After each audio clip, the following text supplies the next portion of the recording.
Dr. Muso in the house. Today we want to talk about Britain. We want to talk about this great nation called Britain. Why Britain abandoned this splendid isolation. Splendid, it means that Britain was content. I am content, I don't need a friend. I am enough, I've got adequacy, I'm self-sufficient. There is no need for me to be a friend of any other country, but I am okay as I am.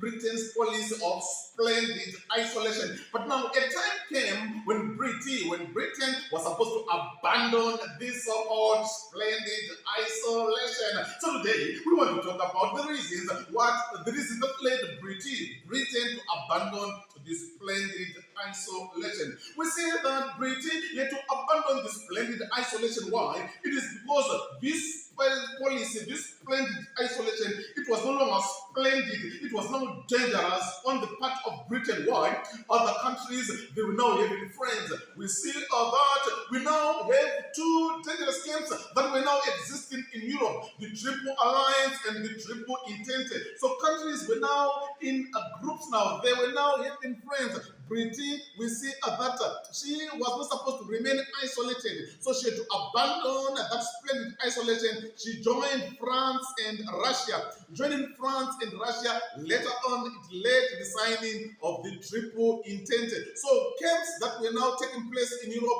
had to force Britain to abandon their splendid isolation, joining France and Russia, and now we have the Triple Entente. So Europe was now divided into two dangerous camps, the Triple Alliance and the Triple Entente.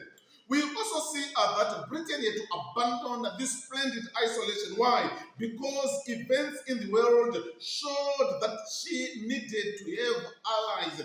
The events that were unfolding in Europe, the events that were taking place in Europe, there was need for Britain to have a friend. She was supposed to ally herself with either one or two countries, big powers in Europe. So that on its own now, it explains why Britain had to abandon this so-called splendid isolation. Competition was taking place, clashes were taking place, so there was need for her at least to have an ally, so that in the event of anything taking place in Europe, she was going to have a friend. Britain also, we see that she feared Russian expansion in the East, that is in Asia. So the expansion of Russia in the East, the expansion of Russia in Asia, it threatened Britain. So doing now, she had to abandon the splendid isolation. And we also see that the relations between Britain and France, they were also bad in Asia. So those relations that are being bad with France in Asia, again explains why she had to abandon her splendid isolation. We also see that Britain, we see that she felt challenged by Germany in the control of the world. We see that Britain now and Germany now, they were clashing, they were competing now. That led Britain to feel threatened. You remember when Britain started to produce the dreadnoughts, she thought that Germany wanted to challenge here. So those events that were taking place now, it led Britain to abandon this policy of splendid. She was not sure about what these countries, what the big powers were doing in Europe and their motives. So by so doing now, she was not supposed to remain isolated as she was. Germany also looked for colonies that were near Britain's colonies. So the colonies that Germany wanted, they were near Britain as colonies. E.g. Namibia, it was close to South Africa. So that on its own, it led our Britain to feel threatened. Why is Germany taking areas, taking colonies, occupying colonies, conquering colonies, subduing colonies that are close to my colonies? So it means that she wants to occupy my area. So that on its own, forcing Britain to abandon her splendid isolation. We also see that there was also industrial competition in iron, in steel, and also in chemicals that was taking place in Europe. So that competition in industrial productivity in iron, in steel, in chemicals, it led Britain to abandon this splendid isolation. There was also competition for markets. European powers, they were competing for markets. They wanted to establish themselves economically. They wanted to sell their products. They wanted to get products in Africa, in Europe. So those activities that were taking place in terms of competing markets in Africa and in Europe.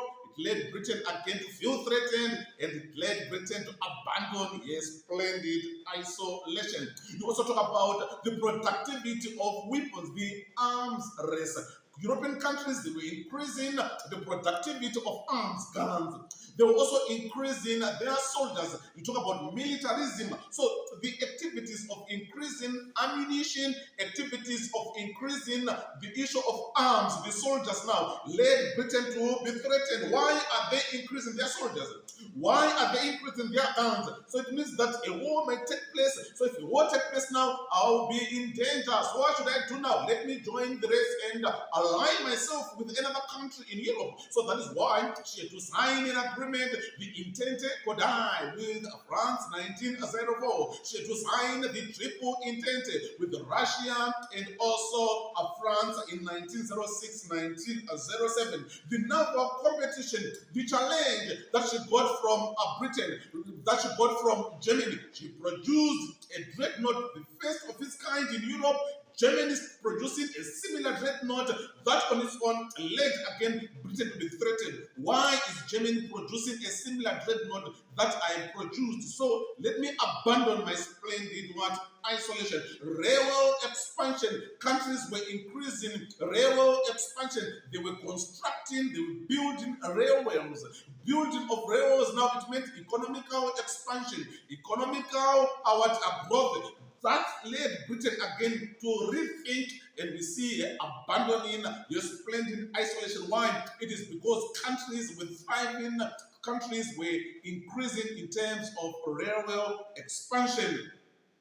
You also talk about the telegram to the Boers after the failure of the Jameson raid. Germany sending a telegram after the failure of the Jameson raid to the Boers. That again led Britain to be threatened. Why did Germany send that telegram to the Boers, congratulating the Boers of having repelled the British forces? So that explains why she again had to abandon your splendid isolation. So you talk also about the first Moroccan crisis. The Kaiser's visit to Morocco. The Kaiser had to visit Morocco. When he visited Morocco now, he had to call for the Algeciras conference. Britain had to start doubting the motive of Germany inviting the countries in Spain on the Algeciras conference. That led again, he had to think twice, and she had to abandon his splendid isolation. The second Moroccan crisis, the second Moroccan crisis of 1911, the Kaiser sent in a gunboat Panther to Agadir. That Panther crisis again, it led Britain to think twice. And we see Britain abandoning your splendid isolation. We also see that Britain started to suspect that Germany wanted to build a naval base in the Mediterranean Sea. Building a naval base at the Mediterranean Sea now, we see that it led Britain to say, we are supposed to revisit our splendid isolation and abandon it. And we see Britain abandoning this splendid isolation. Again, lastly, you talk about Britain faced naval competition from USA and Japan. She was facing competition in terms of the issue of naval supremacy from USA and Japan. So that again explains why she had to abandon her splendid isolation. So there are so many reasons that explains why Britain had to abandon her splendid isolation, and eventually she had to abandon this splendid isolation. So that is what we have on the reasons that led Britain to abandon this splendid isolation. Thank you so much. It's Dr. Muso.